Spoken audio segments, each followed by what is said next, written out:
জয় মা মঙ্গলচণ্ডী। নমস্কার দর্শক বন্ধুরা, আজকের পর্বে আমরা আপনাদের বৈশাখ মাসে হরিশ মঙ্গলচণ্ডী ব্রত কথাটি পাঠ করে শোনাব। হরিশ মঙ্গলচণ্ডী ব্রত যেই নারী করে, সব দুঃখ চোখের জল মা তার হরে।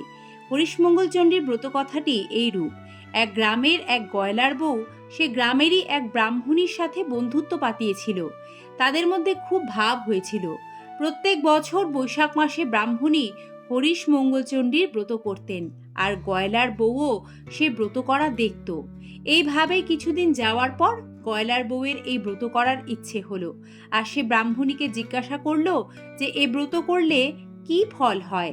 ব্রাহ্মণী তার কথা শুনে বললেন যে এই ব্রত করলে জীবনে কারোর চোখে জল পড়ে না, উল্টে তার সারা জীবন খুব আনন্দে কাটে। এই কথা শুনে গয়লার বউয়ের খুব আনন্দ হলো। সে ব্রাহ্মণীকে বলল যে সেও এই ব্রত করতে চায়। ব্রাহ্মণী গয়লার বউকে অনেক বোঝালেন। তিনি বললেন, তুমি পারবে না সই, এ ব্রত করা খুবই কঠিন। কিন্তু গয়লা বউ তার কোনো কথাই শুনতে চাইল না। শেষ পর্যন্ত ব্রাহ্মণী বাধ্য হয়ে তাকে ব্রতের সব কথা বলে দিলেন। এরপর বৈশাখ মাস পড়ার সঙ্গে সঙ্গে গয়লা বউও এই হরিশ মঙ্গলচণ্ডী ব্রত করতে আরম্ভ করে দিল। এভাবে দুটো ব্রত করার পরই মা মঙ্গলচণ্ডীর তার উপর দয়া হলো, আর সঙ্গে সঙ্গে ঐশ্বর্য, সুখ ও সমৃদ্ধিতে ভরে উঠল গয়লা বউয়ের সংসার। এর আগে গয়লা বউ খুবই গরিব ছিল। এখন তার এত ধন ঐশ্বর্য হওয়ার ফলে সে কেমন যেন ব্যতিব্যস্ত হয়ে পড়ল। সে আর সহ্য করতে পারল না তার অবস্থার এই পরিবর্তন দেখে। এখন তার আবার কাঁদার ইচ্ছে হতে লাগলো। কিন্তু যার এত ধন ঐশ্বর্য, তার কান্না আসবে কেমন করে?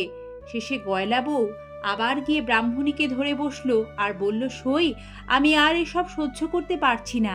ইচ্ছে হচ্ছে খুব খানিকটা কাঁদি। তুমি আমাকে বলে দাও সই, কি করলে আমি কিছুটা কাঁদতে পারি।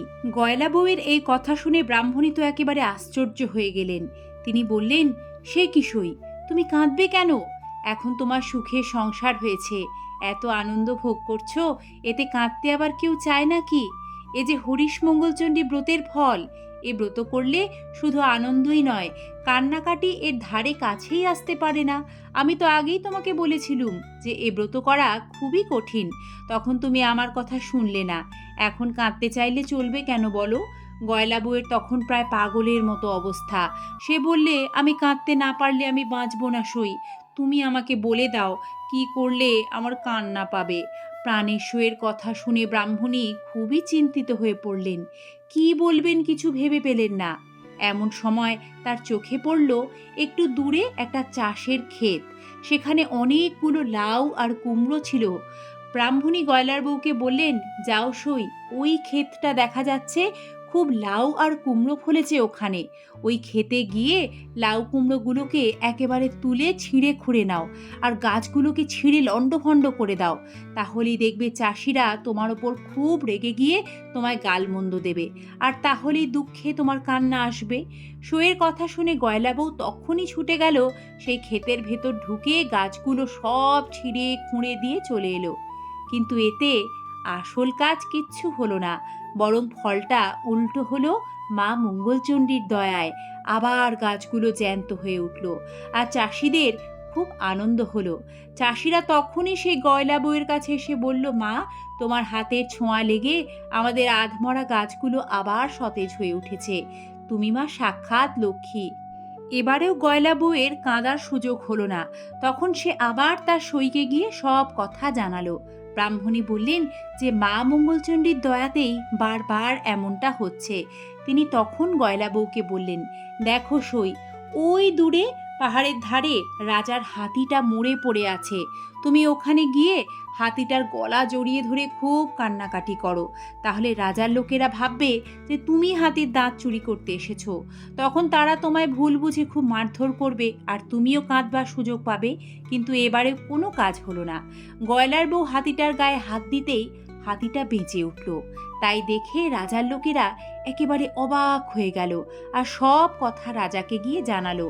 সব কথা শুনে রাজা খুব খুশি হলেন আর গয়লা বউকে ডেকে তাকে অনেক ধনরত্ন পুরস্কার হিসেবে দিলেন।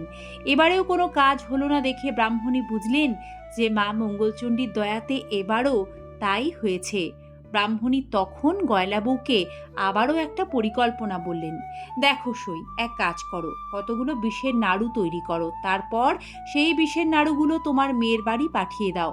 তাহলে ওই নাড়ুগুলো খেয়ে তোমার মেয়ে জামাই তাদের বাড়ির সবাই মরে যাবে আর তুমিও তখন খুব করে কাঁদতে পারবে। সইয়ের কথা মতো গয়লা বউ তাই করলো, কিন্তু এবারেও মা মঙ্গলচণ্ডীর দয়ায় বিষের নাড়ুগুলো সব অমৃত হয়ে গেল। মেয়ের বাড়ির লোকেরা সেই নাড়ু খেয়ে খুব খুশি হলো আর অনেক নাড়ু পাঠাবার জন্য আবার আবদার করলো। এতেও যখন কাজ হলো না তখন ব্রাহ্মণী গয়লা বউকে বললেন, সই শোনো, যখন কিছুতেই কিচ্ছু হচ্ছে না তখন তুমি একটা কাজ করো, তুমি হরিশ মঙ্গলচণ্ডী ব্রত করা ছেড়ে দাও সই। গয়লা বউ মা মঙ্গলচণ্ডীর ব্রত করা ছেড়ে দিল। ফলে মা মঙ্গলচণ্ডী খুব রুষ্ট হলেন, রেগে গেলেন। মা মঙ্গলচণ্ডী গয়লা বউয়ের উপর রুষ্ট হয়ে তার স্বামী, পুত্র, দাস, দাসী, হাতি, ঘোড়া ছিল সব কিছু সকলকে কেড়ে নিলেন এবং যত ধনরত্ন ছিল সবই কেড়ে নিলেন। গয়লা বউ তখন স্বামী, পুত্র, আত্মীয় স্বজন, ধন জন হারিয়ে হাউমাউ করে কাঁদতে লাগলেন। এখন তার দিন রাত কান্না ছাড়া আর কিছুই নেই। এত কান্না সহ্য করতে না পেরে শেষে সে তার ব্রাহ্মণী সইয়ের কাছে গিয়ে বলল, সই, আমি আর কাঁদতে পারছি না, আমি আর সহ্য করতে পারছি না, যেমন করে পারো আমার কান্না থামিয়ে দাও সই। ব্রাহ্মণী তখন বললেন, তুমি তো এটাই চেয়েছিলে, এখন কান্না থামাতে বললে কি হবে? যাক, যা হবার হয়ে গেছে, এখন বাড়ি গিয়ে মড়াগুলো জড়িয়ে ধরে খুব সাবধানে সেগুলোকে রেখো। সামনের মঙ্গলবার থেকে আবার মা মঙ্গলচণ্ডীর হরিশ মঙ্গলচণ্ডী ব্রত করা আরম্ভ করো। সইয়ের কথা শুনে গয়লা বউ বাড়ি ফিরে এসে তার কথা মতো ব্রত আরম্ভ করলো এবং কিছুক্ষণ কাঁদার পর ভক্তি ভরে মা মঙ্গলচণ্ডী স্তব করতে লাগলো। তারপর বৈশাখের মঙ্গলবার আসতেই সে খুব শুদ্ধাচারে মা মঙ্গলচণ্ডীর হরিশ মঙ্গলচণ্ডী ব্রত করা শুরু করলো। সব শেষে দু হাতে মায়ের ঘট বুকে চেপে ধরে মাকে ডাকতে লাগলো। এমন সময় সে শুনতে পেল এক দৈব বাণী। কে যেন বলছে, আর কখনো এমন কাজ করিসনি, যা, তোর আর কোনো ভয় নেই, এই ঘটের জল মড়াগুলোর গায়ে ছিটিয়ে দে, তাহলেই সবাই বেঁচে উঠবে। ঘটের জল ছিটিয়ে দেওয়ার ফলে গয়লা বউয়ের সবাই মা মঙ্গলচণ্ডীর দয়ায় আবার প্রাণ ফিরে পেল আর তার আগের অবস্থা ফিরে এলো। গয়লা বউ তখন খুব শুদ্ধাচারে মা মঙ্গলচণ্ডীর ঘরটি তুলে রেখে ছুটে গেল ব্রাহ্মণীর কাছে, তাকে সব কথা জানালো আর তার পা জড়িয়ে ধরে আশীর্বাদ চেয়ে নিল। এদিকে গয়লা বউয়ের এই অবস্থার পরিবর্তনের ব্যবহার দেখে পাড়া শুদ্ধ সবাই অবাক হয়ে গেল আর গয়লা বউকে ধন্যি ধন্যি করতে লাগলো। এইভাবে বৈশাখ মাসে শ্রী হরিশ মঙ্গলচণ্ডী ব্রত দিকে দিকে প্রচারিত হলো।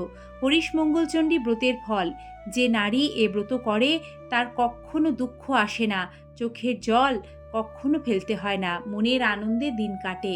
এ ব্রত কথা যে পাঠ ও শ্রবণ করে মা মঙ্গলচণ্ডীর দয়ায় তারও মঙ্গল হয়। ওং সর্বমঙ্গল মঙ্গলে শিবে সর্বার্থ সাধিকে শরণ্যে ত্র্যম্বকে গৌরী নারায়ণী নমস্তুতে। জয় মা মঙ্গলচণ্ডী, সকলের মঙ্গল করো মা। ধন্যবাদ হরিশ মঙ্গলচণ্ডী ব্রত কথাটি সম্পূর্ণ শ্রবণ করার জন্য।